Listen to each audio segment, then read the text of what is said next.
It's been 2 years since Dr. Andrew Shue became president of the College of Charleston, and since that time, he's accomplished a lot, and now wants to move the college forward with its own strategic plan. I talk one-on-one with him for this edition of Quintin's Close-Ups, and if you haven't already, subscribe to my YouTube channel and like Quintin's Close-Ups on Facebook. Dr. Andrew Shue, welcome back to Quintin's Close-Ups. Hello, Quintin. Good to see you again. Oh, likewise. Obviously, you're the president of the College of Charleston, and I know that you've been there for at least 2 years now. What's new and what's now at the College of Charleston these days?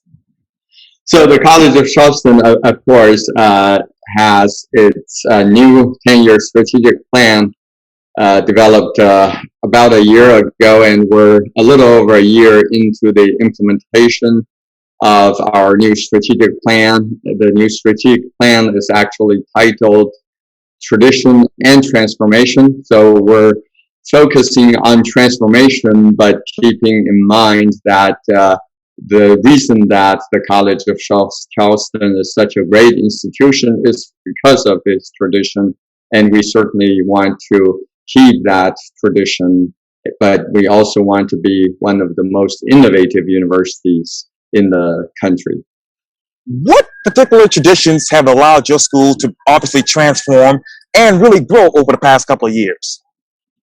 So the tradition, the fact that we're one of the oldest higher education institutions in the country, and the fact that we were for the longest time a very successful liberal arts college, that is the tradition. And that's the tradition that allowed us to innovate and distinguish ourselves.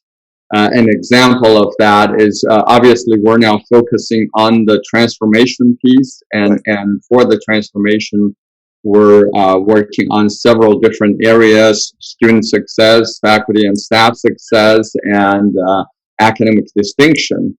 And in those areas, as we develop new innovative programs, we keep in mind that the reason that we're great is because of our tradition, and we try to enhance those traditions as we develop new programs. An example of that is that we have developed several new engineering programs. As I mentioned, this was a liberal arts institution, but now we're actually admitting engineering students, and those new engineering programs are developed based on our long tradition of liberal arts education. So our graduates in engineering, and in all other areas for that matter, are going to be distinguished based on the outstanding liberal arts education that they're going to receive here, in addition to their technical or professional education that they're going to receive in their disciplines. And what other programs will enhance your tradition 5, 10, 20, 30 years from now? Say that one more time. Yes, sir. Oh, no worries. It might be the wind out here. But let me ask you, what other programs do you hope will enhance this college's tradition 5, 10, 15, 20 years from now? Well, I think this is something that we're working with our faculty on. Our goal is to look at not only what society will need in the next 20, 30, 50 years in terms of new discipline, but also what a well-rounded liberal arts education means in the next 30, 50, or even 100 years.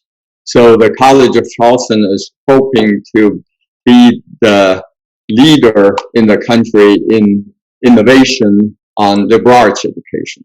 We want to help redefine what liberal arts education means for the 21st century. What does liberal arts mean these days, Dr. Shue? Well, that's a very good question, and I don't think I have a very short, succinct answer for that. If you asked that question 2,000 years ago, of course, there were only 3 things that you need to learn, right? Rhetoric, grammar, and arithmetics.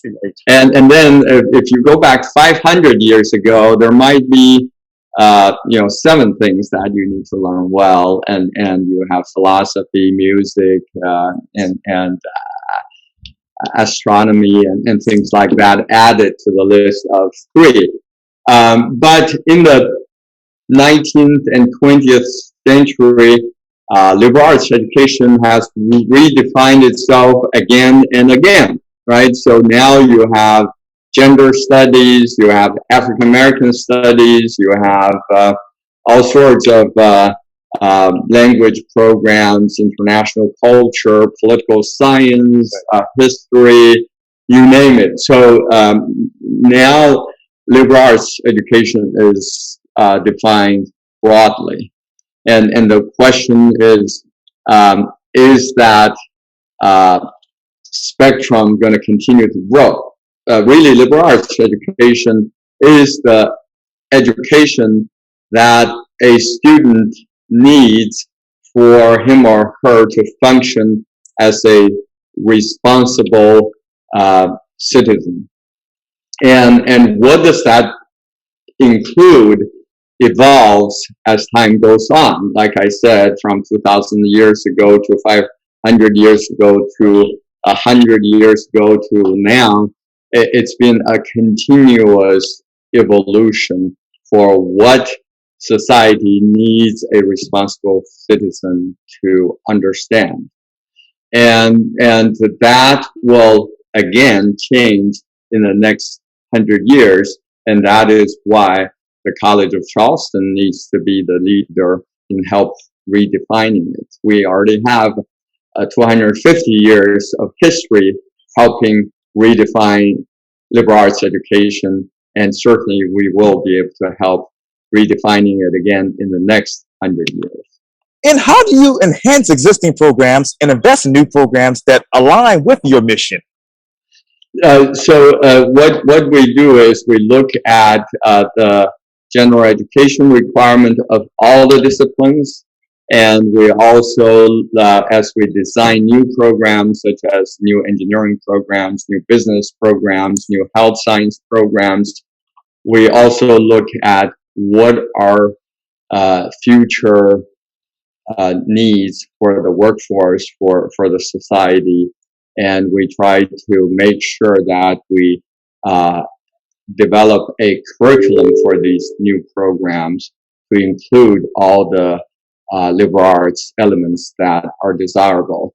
And also at the same time, we're also looking at our current disciplines in the liberal arts area and making sure that they continue to evolve to include some of the needed knowledge for the future. One example is if you are a political scientist 200 years ago, you can probably do well by just studying the political theory, the political philosophy theory, and so forth.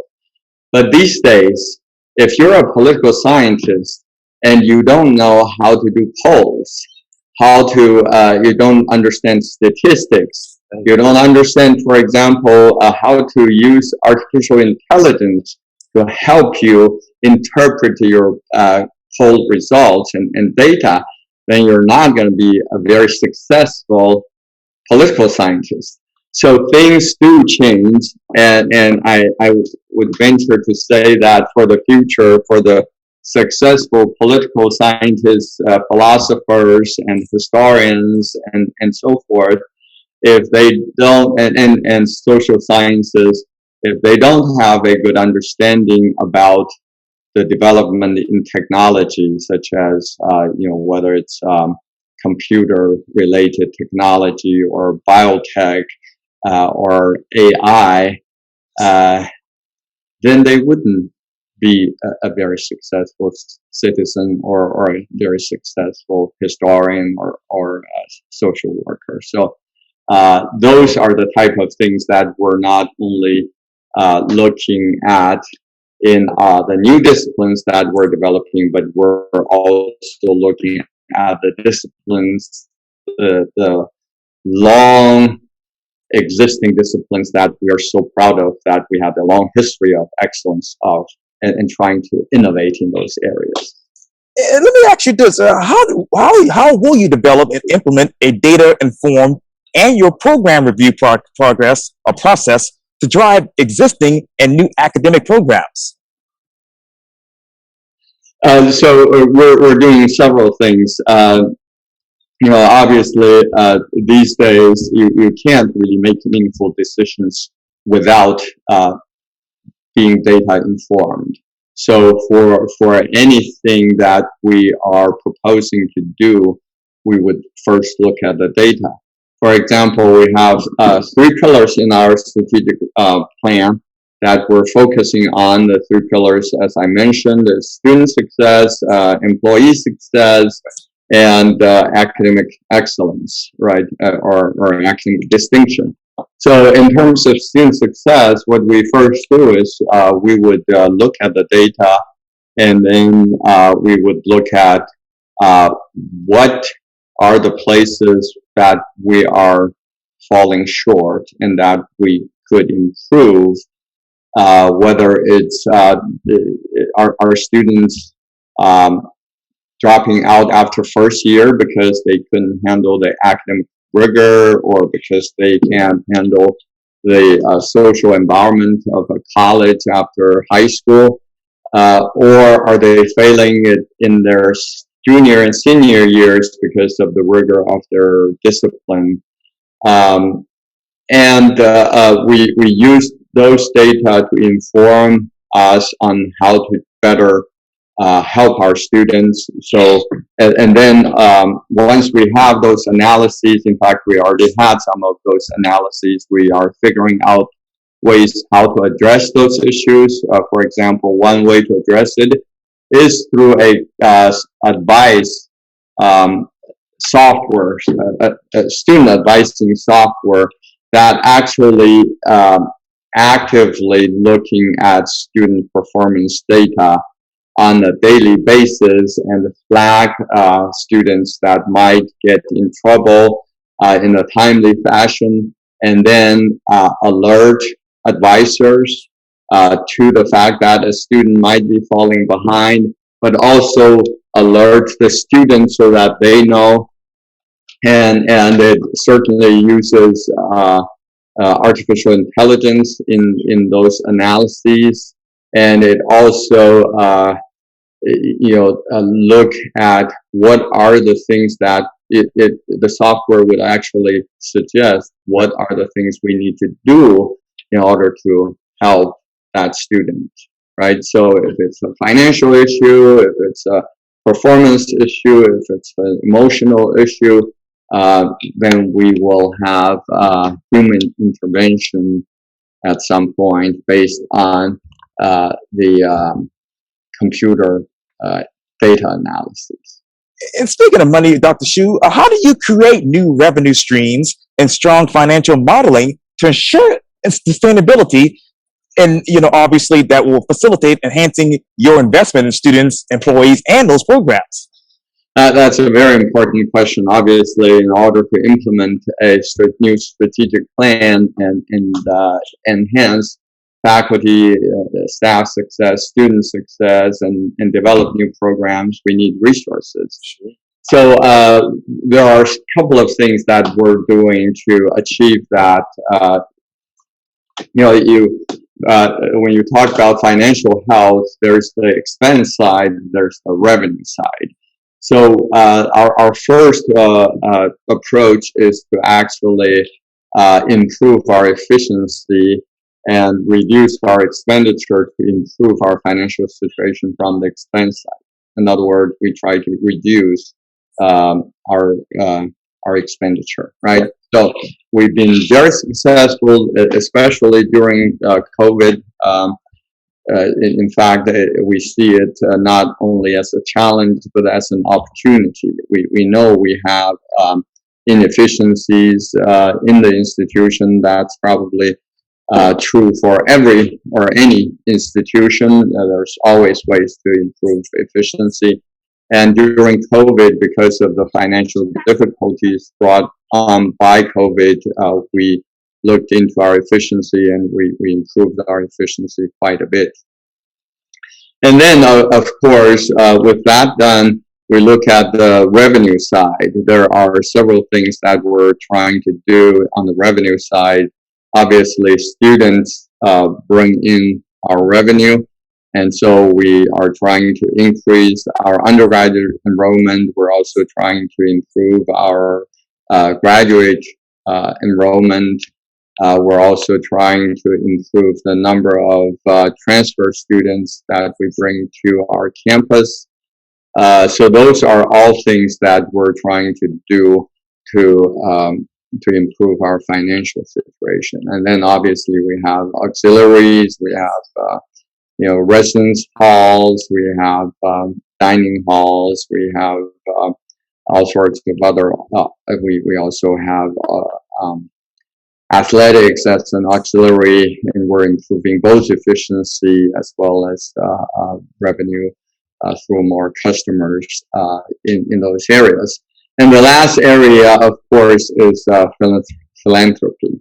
Oh, yes. We obviously are doing a lot. We are hitting a record year this year in our 250 years history, a record year for more philanthropic dollars given to the College of Charleston. And that certainly helps our strategic initiatives. A good example is that we wanted to increase well-qualified African American student enrollments at the College of Charleston.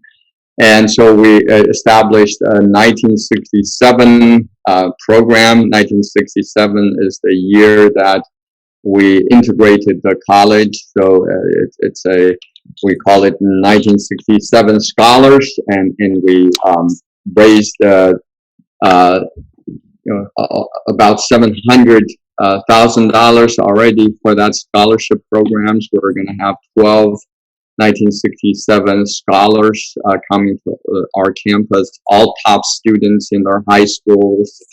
So we're very excited about all that. So those are the type of things that we're doing to improve our financial situation. And that brings me to my next question, Dr. Hsu. Where do you increase alumni and donor engagement to expand the communication and alumni activities that will improve alumni giving to a national average?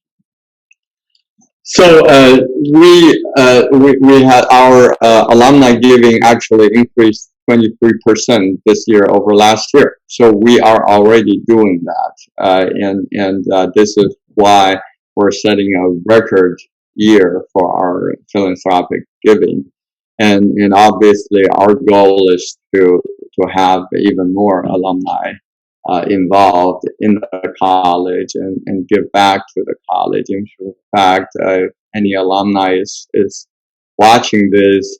It doesn't mean you have to have millions of dollars or even thousands of dollars to be a giving alum. And if you have $20, $5, we would love to have you engage with the college as a giving alum. Yes, sir. And by telling the college's story, Dr. Hsu, how will that increase the market's awareness of the College of Charleston? Well, so this is an area that I'm especially proud of, and that is telling the story of the college. And as you mentioned, I've been here for 2 years, and in my 2 years here, not only I myself tried very hard to come on to programs like yours to tell the story of the College of Charleston, but we're also increasing overall our effort in our outward communication, our marketing efforts, and everything. The name of College of Charleston appears in national and local media on a regular basis, and I can tell you how that has affected us, what results that has produced. If you look at our data, talking about data informed, if you look at our data for the last 10, 15 years,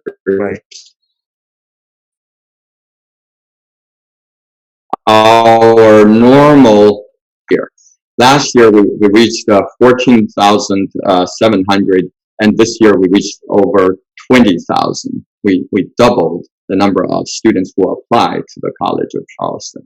And that, to me, is the effect of us reaching out and tell the College of Charleston story. Yes, sir. And how do you hope to tell that story to those transfer students that you're trying to get? So we're doing many things. We were actually sending out more messages to students who could potentially be transfer students. Yes.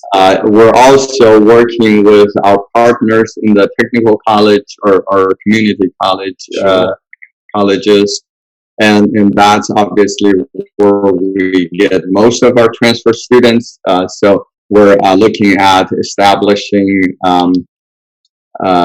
affiliation or what we call it type of agreements where students could easily transfer from one institution to another. So we're working with our partners to establish those transfer agreements.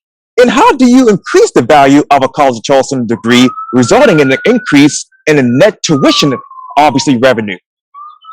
Well, I'm not sure, increasing the tuition for our students is a good idea, especially for South Carolina students. We want to be mindful of access. We want our education to be affordable. But on the other hand, we do want to increase the value of their education here at the College of Charleston.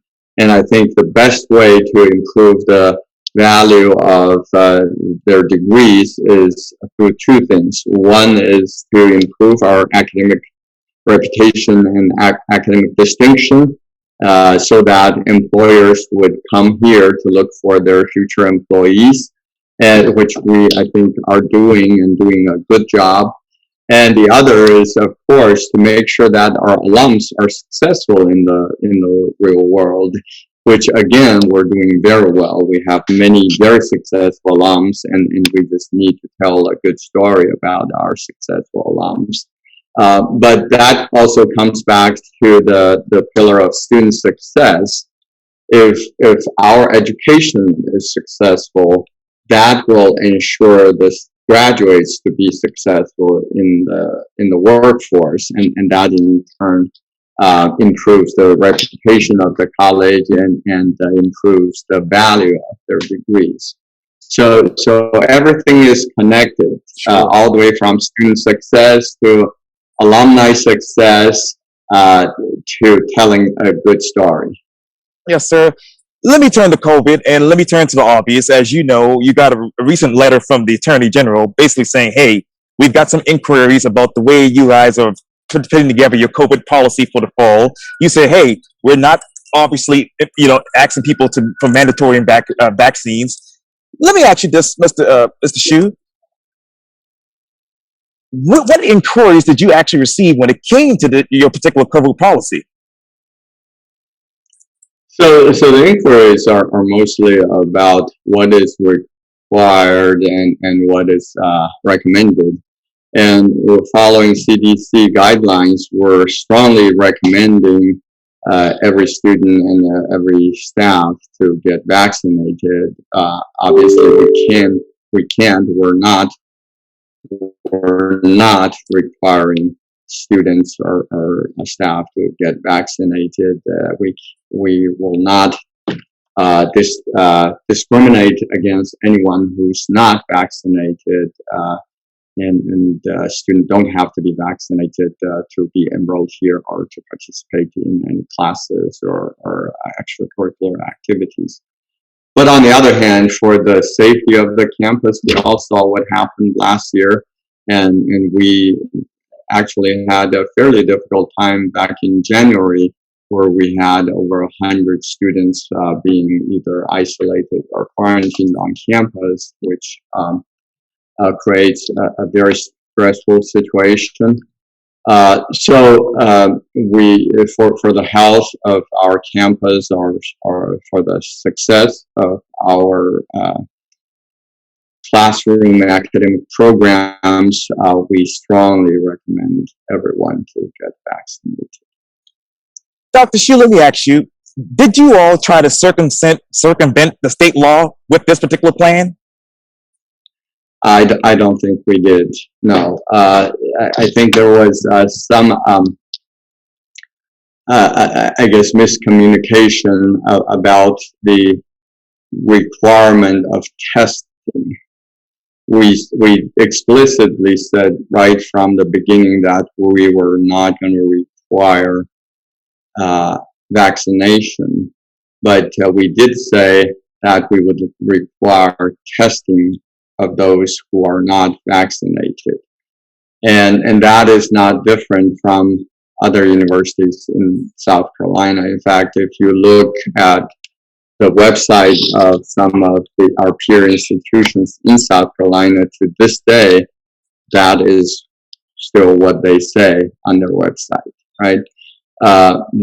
That's the contentious point, that can we require students to get tested if they're not vaccinated? And I think the answer is no, we can't, we cannot, and therefore we're not going to require testing. Now, did your legal counsel consult with the Attorney General's office before making any decisions? We have not run our decisions by the General Counsel before the first round of decisions. What exactly is the COVID policy for the fall semester? The protocol is that we are going to be in person. Everything is going back to normal. We're not requiring masks in the classrooms or on campus. However, for students who are not vaccinated or for students who might have any health reasons, they can still, if they do that voluntarily, they can still wear masks on campus or in classrooms. And inside the classrooms, we're still going to try our best to have 3 feet social distancing. But other than that, we're going back to the pre-COVID fire code capacity for residence halls, for classrooms, and everything else. Now, where will students go if they become infected with COVID or now the Delta variant? That is a good question. They may choose to go home, which is what happened to many of our students last year. If they have difficulties in going home, let's say if their home is in Hawaii and it's simply impossible for them to travel with COVID, then certainly we will help them find ways to isolate. Okay. And let me ask you this too, Dr. Shu, who will keep track of those students who become too sick to really reach out for help, but not are hospitalized, I should say? Well, I think, initially students will have to let someone know, especially if they're in the dorm, in the residence halls. Obviously, we have RAs in the residence halls, we have staff in the residence halls, and they would normally be aware of someone getting sick. But if they're not living on campus, we really have to rely on either the student themselves or their roommates or their parents to let us know. And will you provide a constantly updated online COVID-19 tracking dashboard for students to see daily counts of how many tests are administered and how many show actual positive tests or results? We will continue to provide that. In fact, that has never stopped. We've had a COVID-19 website where we have the current positive cases, numbers for the positive cases, and total number of tested cases and so forth. All those data are there, and they have been there continuously throughout the summer and throughout the next academic year, I foresee that we will continue to provide those on our website. And the last question for you, Dr. Hsu, is this. Some symptoms could be due to pre-existing conditions, as you know. What mechanism is there to indicate that a symptom that is due to pre-existing conditions and not a viral symptom? Well, I guess I'll leave that to our health professionals. I'm not a health professional. All we're asking our students is that if you have symptoms and if you suspect that you might have COVID-19, that you get tested. And we'll have to leave the diagnosis to our health professionals. And what signs is the college currently following? What Science. Yeah, what data are you following as far as COVID right now?